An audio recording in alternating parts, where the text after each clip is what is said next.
Bismillahirrahmanirrahim. Assalamualaikum warahmatullahi wabarakatuh. Baik, saya Fatimah dengan NIM 3219196 dari kelas EI 5E dan dari kelompok 10 ingin mempresentasikan hasil diskusi kami yang berjudul Manajemen Pemasaran dan Manajemen Strategi. Di sini saya bertugas sebagai pemateri pertama yang akan menjelaskan mengenai manajemen pemasaran, di mana materi pertama yaitu pengertian manajemen pemasaran. Manajemen pemasaran berasal dari dua kata yaitu manajemen dan pemasaran. Menurut Coulthard dan Armstrong, pemasaran adalah analisis, perencanaan, implementasi, dan pengendalian dari program-program yang dirancang untuk menciptakan, membangun, dan memelihara pertukaran yang menguntungkan dengan pembeli sasaran untuk mencapai tujuan perusahaan. Sedangkan manajemen adalah proses perencanaan atau planning, pengorganisasian organizing, penggerakan, accounting, dan pengawasan. Jadi, dapat diartikan bahwa manajemen pemasaran adalah sebagai analisis, perencanaan, penerapan, dan pengendalian program yang dirancang untuk menciptakan, membangun, dan mempertahankan pertukaran yang menguntungkan dengan pasar sasaran dengan maksud untuk mencapai tujuan organisasi. Manajemen pemasaran adalah suatu usaha untuk merencanakan, mengimplementasikan yang terdiri dari kegiatan mengorganisasikan, mengerahkan, atau mengkoordinir, serta mengawasi atau mengendalikan kegiatan pemasaran dalam suatu organisasi agar tercapai tujuan organisasi secara efisiensi dan efektif. Dan pada intinya, pemasaran berorientasi untuk mewujudkan kepuasan pelanggan sepenuhnya. Kepuasan adalah tingkat perasaan seseorang setelah membandingkan kinerja atau hasil yang dirasakan dibandingkan dengan harapannya. Jadi, tingkat kepuasan adalah fungsi dari perbedaan antara kinerja yang dirasakan dengan harapan. Materi kedua yaitu konsep pemasaran. Konsep pemasaran menegaskan bahwa kunci untuk mencapai tujuan organisasi yang ditetapkan adalah perusahaan tersebut harus menjadi lebih efektif dibandingkan para pesaing dalam menciptakan, menyerahkan, dan mengkomunikasikan nilai pelanggan kepada pasar sasaran yang terpilih. Konsep inti dari pemasaran adalah yang pertama, kebutuhan, keinginan, dan permintaan. Manusia mempunyai banyak kebutuhan yang kompleks. Semua kebutuhan ini tidak diciptakan oleh pemasar. Semuanya merupakan bagian mendasar manusia. Sedangkan keinginan adalah bentuk kebutuhan manusia yang dihasilkan oleh budaya dan kepribadian individual. Manusia mempunyai keinginan yang nyaris tanpa batas, tetapi sumber daya yang dimilikinya terbatas. Sedangkan permintaan adalah keinginan manusia yang didukung oleh daya beli.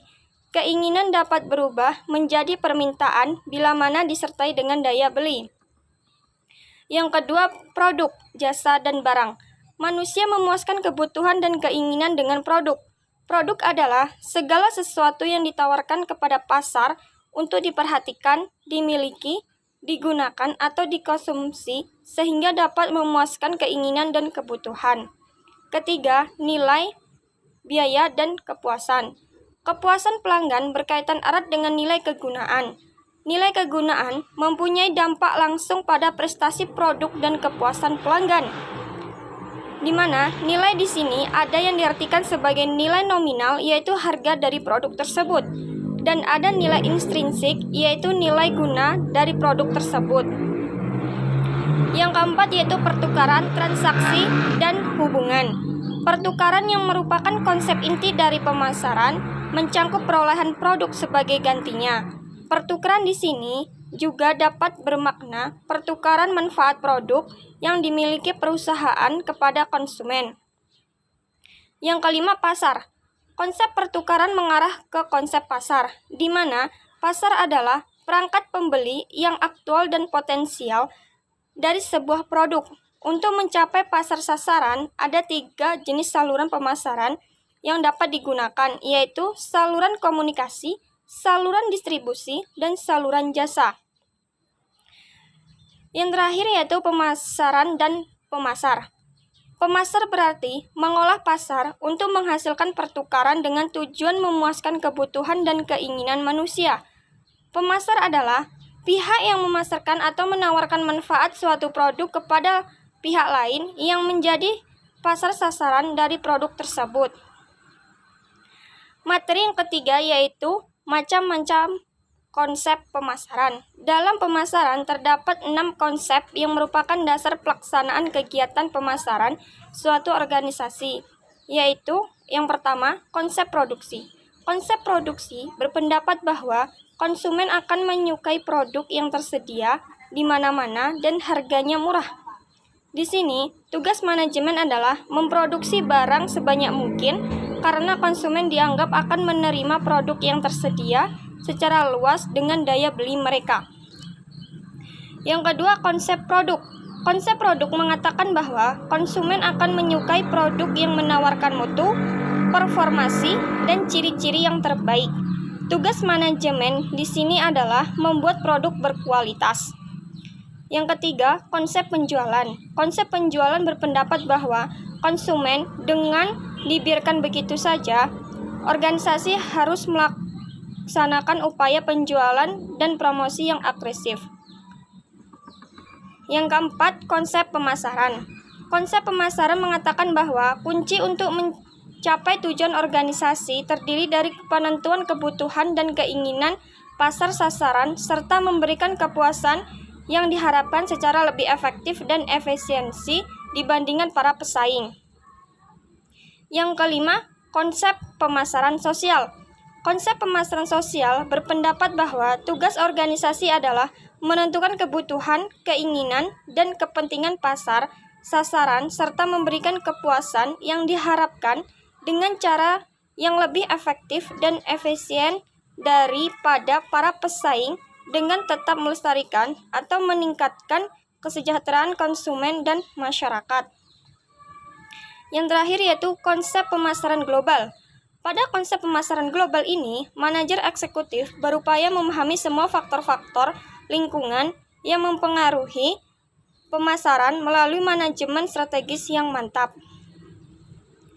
Poin keempat yaitu pemasaran dalam Islam.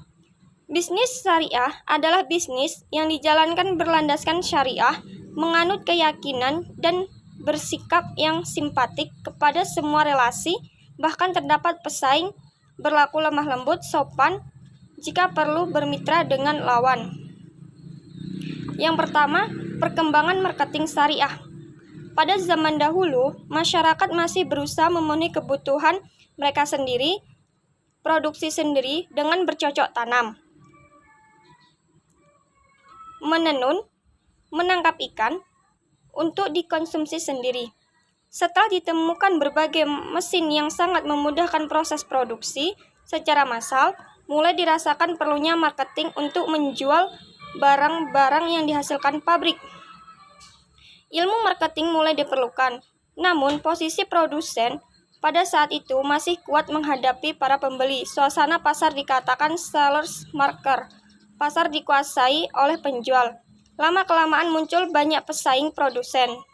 Persaingan makin tajam, para pembeli mempunyai posisi kuat menghadapi produsen yang saling bersaing. Suasananya dikatakan buyer's market, pasar dikuasai para pembeli. Yang kedua, nilai-nilai marketing syariah. Dalam syariah marketing, bisnis yang disertai keikhlasan semata-mata hanya untuk mencari ridho Allah, maka bentuk transaksinya insya Allah menjadi nilai ibadah di hadapan Allah Subhanahu wa Ta'ala. Ada beberapa sifat yang membuat Nabi Muhammad SAW berhasil dalam melakukan bisnis, yaitu sifat sidik, yang berarti jujur atau benar. Dalam berdagang, Nabi Muhammad SAW selalu dikenal sebagai seorang pemasar yang jujur dan benar dalam menginformasikan produknya. Yang kedua, amanah atau dapat dipercaya. Saat menjadi pedagang, Nabi Muhammad selalu mengembalikan hak milik atasnya, baik itu berupa hasil penjualan maupun atau sisa barang. Yang ketiga, fatonah yang berarti cerdas. Dalam hal ini, pemimpin yang mampu memahami, menghayati, dan mengenal tugas dan tanggung jawab bisnisnya dengan sangat baik.